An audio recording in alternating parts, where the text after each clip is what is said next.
Hello everyone! Today I'll show you how to combine textures. We'll need Substance Painter, Total Commander and texture set combiner.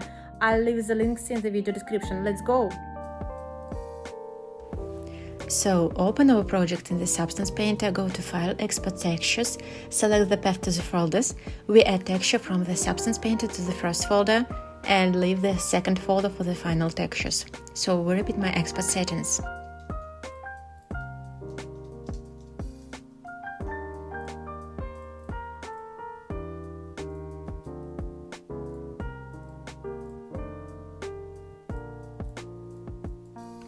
Now we need texture names without numbers.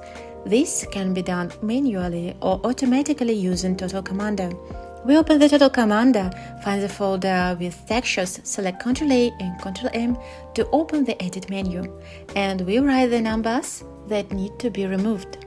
Next, open the Texture Set Combiner, and all we need to do is select the folder with textures and also the path to save textures and then click Combine Files.